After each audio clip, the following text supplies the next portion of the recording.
Hey, what's cracking? Hope this video found you doing well today, and hope you started off this day in high spirits and everything's going your way. But if it isn't, you can stop right now and hit pause on this video, and you can take a few seconds to think about ways that you're blessed. If you have someone in this world that loves you, that's enough today to be happy about. I wanted to start off with a few shout outs. Matt Madden. Uh, he wanted to know if I needed another stand and sent it to me through Amanda Nita. So, Amanda, I got your name in there anyhow. I want to tell you guys I really appreciate that. And then I want to give a shout out to Ricky Gilbert. He went to school with me when we were kids.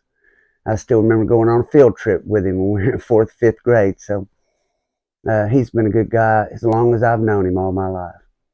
And out of nowhere, my Cash App went off, and he sent $50 in support of the channel. When I started off making these videos, all I had was a Go phone and a pair of earbuds, and that's why the first 5 videos you can't hardly hear anything. But first, my dad helped me with the money for the mics. Then I accidentally bought those for an iPhone instead of a Go phone. And then Wayne and Angie Lackey gave me an iPhone 10, and now Matt and them have given me stands, and Ricky Gilbert gave me that money, and I used it to buy a 50-inch stand that comes with 3 different 10-inch lights. So now I have everything that a man could need to make videos. So I want to thank you guys. And I also want to thank the guys that have subscribed to my channel. You're the reason I'm still doing this.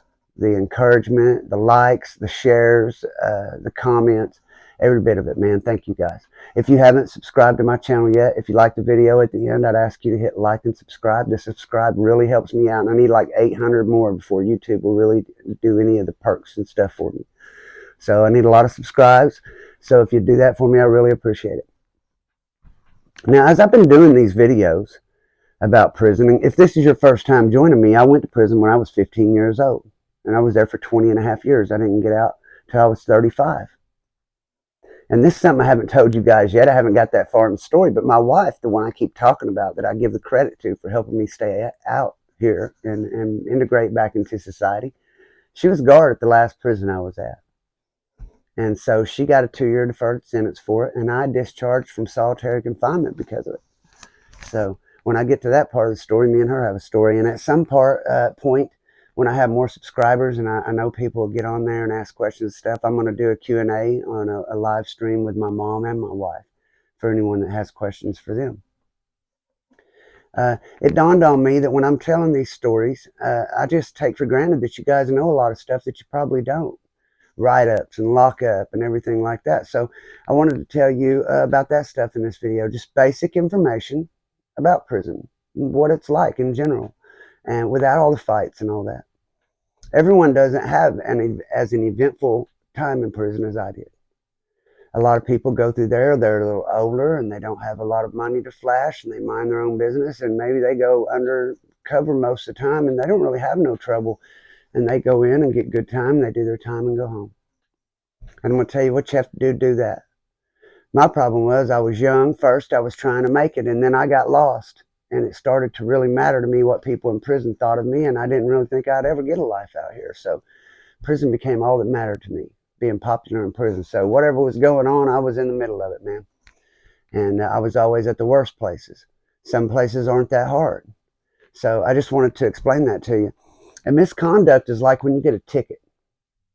If you do something wrong, whether it's having something in your cell you shouldn't have, or you talk back to the police or disrespectful to them, or you flirt with a female guard or male guard, or you are disrespectful to them, that's a disrespect to staff or coercion of staff. Getting caught trying to sneak in drugs. There's any number of things that you can get a write-up for, you can imagine. Usually it's for dirty ways for drugs, getting caught for drugs.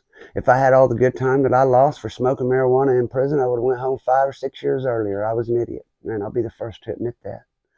But I didn't think I'd ever get out, and smoking a joint was my only escape, so I just kept on doing it.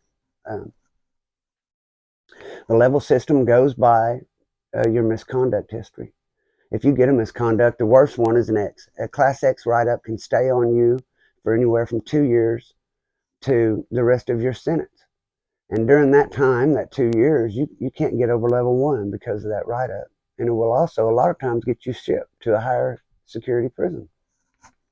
A Class A write-up will be for disrespecting a staff member, or getting a dirty UA will be like a Class A write-up, some sorts of contraband that you get caught with. And they only stay on you a year before you can get your level again to go up to 2. A Class X write-up would be battery on a staff, battery on an inmate, getting caught with a weapon, getting caught with drugs. That's a Class X write-up. And I got a Class X write-up I'll tell you about here in just a little while. It's going to get me sent to McAllister, a write-up that never fell off of me the rest of the time I was in prison. Everything goes by points, and write-ups are equal to points, and they add up. And if you get over 10 points, then you go to maximum security, and it's like 5 to 10 or so. It's just an example. 5 to 10 is medium, under 5 is minimum, and then once you get to 0 is work center, and over 10 is maximum security. When you get found guilty of a write-up and you get sent to lockup, and when I say they're going to lock me up, well, you think we're already in prison. What do you mean you're getting locked up? Well, when you're on the yard in the morning, you get up and go to breakfast, and then they'll have movement times if it isn't just an open yard. And during that time, you can go to the library. You can go out on the yard, and you can go up to another unit, and you can't go in another unit, but you can have someone go in and get the person you want, and they can come out on the yard and visit with you. And they have a ball field, and they have a gym, and a lot of times in the gym there'll be a foosball table or a pool table, something for you to do. They'll have it scheduled where one day is volleyball, and one day is pickleball, and one day is basketball, and try to give everybody a chance to exercise. You can make phone calls. You can come out of your cell. But when you get a misconduct and you go to jail or lockup or disciplinary segregation, well, you're locked down 24 hours a day. 3 times a week. If there's staff available, you get a 10-minute shower. And you'll stand out in a cage in a lot of places where everyone in their cells can look down and watch you naked, try and take your shower.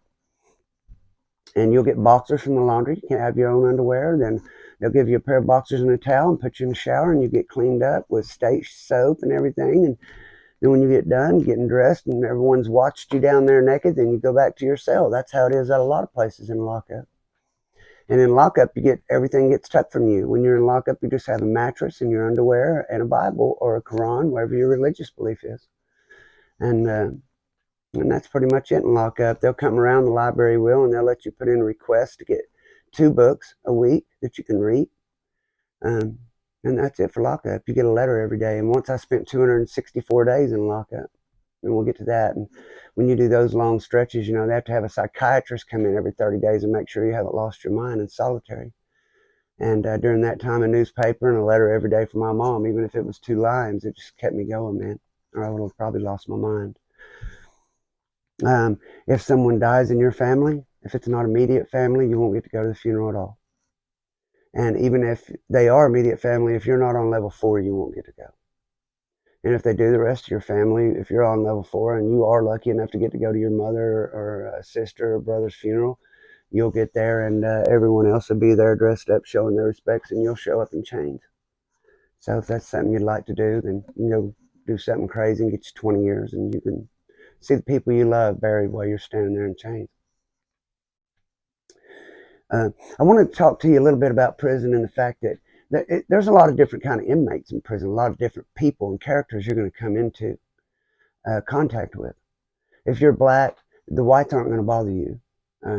You're going to have other blacks coming up at you. If you're not in a gang, they're going to want you to be in a gang. Someone will, because there's strength in numbers, and everyone expected a gang to join up. If you claim a set and you're not known, then they'll probably make you fight to prove you're from that set, prove you got heart.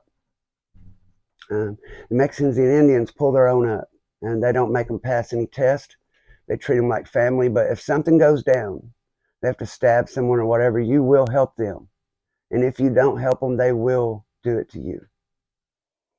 The whites, you are going to be approached immediately. If you're young, you'll have older blacks that like young white guys trying to slip up on you and talk to you. A lot of prison isn't physical. A lot of it is mental. A lot of it are word games and pressures they put on you mentally to try to get you to break, more so than a physical pressure. Rape by mental abuse, if you will. But then you're going to have a lot of older whites coming at you that way. Same thing with Indians and Mexicans. If you're a young, pretty white guy, you're going to have that coming. If you're not, then they're going to come check you out, see if you got any money. and try to use you for that. If you're an older guy, probably approach you if you look like you're not the kind of guy to get in trouble, want you to hold their stuff, you know.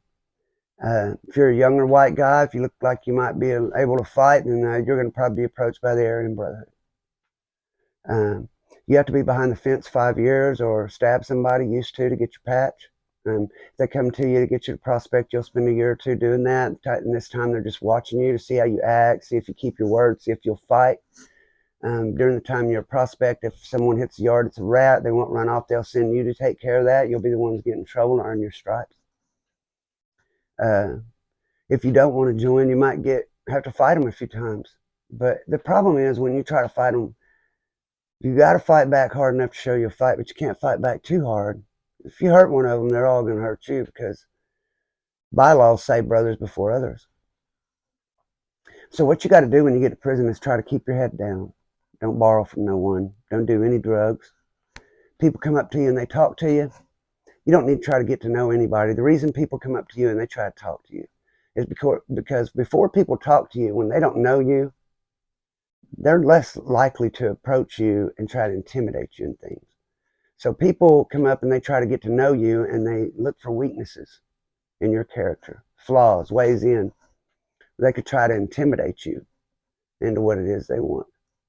And the problem with the Brotherhood is if you're white, it takes one kind of heart to stand up to blacks whenever you've got all the whites with you.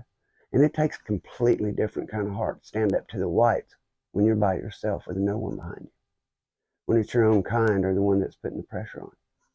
And the last thing you ever want to do is get into it with one of the Aryans. Because if you get into it with them here, you'll get into it with them at every other prison you go to. They'll put a word out on you.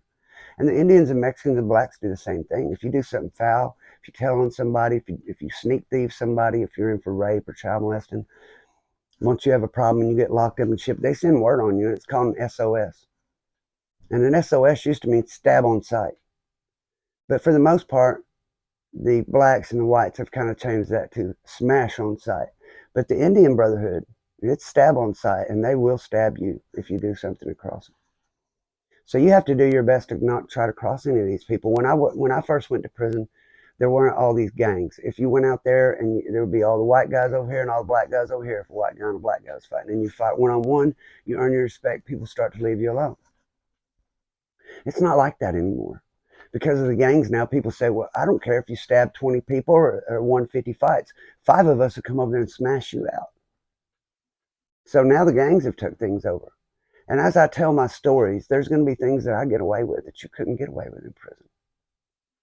And I'll be the first one to say that. And the main reason for that is because I was in there when the gang started. I was in there, I was a kid. So I'm in there around other young guys, young black guys who ended up being Crips and Bloods, and young Indians who ended up being the leaders now. After all these years and years in there of growing up, they've become the leaders. Same thing with the Aryans. The head of the UABs are some of my best friends. Same thing with the Indian Brotherhood, and I'm close with Mexicans because of drug deals and blacks. So things that other white guys can't do, I can, because I'm friends with all the leaders. So they can't come just jump me. When it starts to happen, the leaders like, no, we won't let that, not with Ricky dies. So I'm able to do a lot of things that other people can't. And I'm going to explain to you the things that happened to me, how I ended up getting that seniority, because in prison, it's a lot about seniority. Who's been there the longest? You get a lot of respect because of how long you've been there. When I was only in there a couple of years, I couldn't wait to be able to say, I've been locked up 10 years. Like that was something to be proud of. But it wasn't, man. And it put a lot of obstacles ahead of me. And I don't want you guys to have to face those same things. So I really want to explain it to you. Your level, if you're on level 1, you can only call a pastor or a preacher. If you're on level 2, you get 4 friends or family on your list, your phone list. Level 3, you get 10, I believe. And level 4, I think you can get as many as you want. And the visits are the same way. You get more hours the higher your level is. And seniority comes into a lot. A lot of it has to do with how much time you got, man. A lot of guys only have 5 or 10 years, and they think in their mind, I don't care. I'll just put in work. I don't care how long it takes me. I still only got 5 or 10 years. And then some guys are doing a life sentence, and those guys definitely have the advantage. They don't have anything really to lose, man. They do have something to lose because they have the freedom of the yard they're on. They have the freedom to move around on a medium security yard. And if they hurt you, if they kill you, stab anyone, then they're going to get put in maximum security where they're locked down 23 hours a day, and nobody wants to be locked down 23 hours a day. So people try to stay out of prison even when they have long sentences. But when it comes right down to it, a guy that's in prison that's never getting out, and then you're doing a 2 or 5 or 10-year sentence, and you have hope to get out because you let's meet on the ball field, that means go get your knife and he's going to get his. And you're going to come out on the ball field and one of you aren't going to walk off of it. Well, the guy that's never getting out of prison has a huge advantage because one day you'll get your life back if you have a little bit of time. And he knows that you're going to lose that. So you have to steer clear of those guys, and that's a terrible thing too. And we'll get to it all as we come.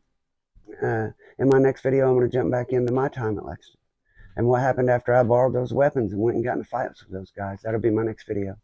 From now on, I'm going to put up a video on Mondays, and I'm going to put up a video on Thursdays. The reason for that is a lot of people are engaging my videos, they're commenting, they're giving me likes, and I really appreciate that. And every 3 or 4 people that watch, one's subscribing, and I really appreciate that. And if you haven't, I would really appreciate it if you're interested, if you'll hit the subscribe button. Share it on your social media platforms. Help me get the message out there. If I put a video out there and people don't click on it, it hurts me in the algorithm.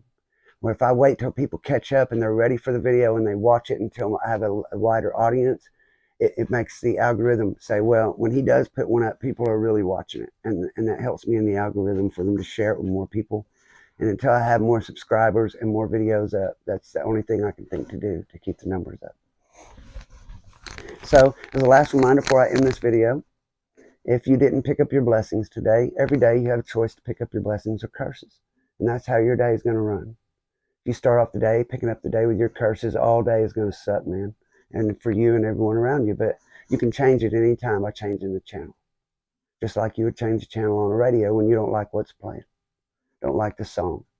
So change that channel, man. Stop, take a deep breath. Think about a few ways in your life that you're blessed, things that you're thankful for. And it'll change your perspective, change your whole day. May God protect you and yours, and I'll see you in the next one. Peace out.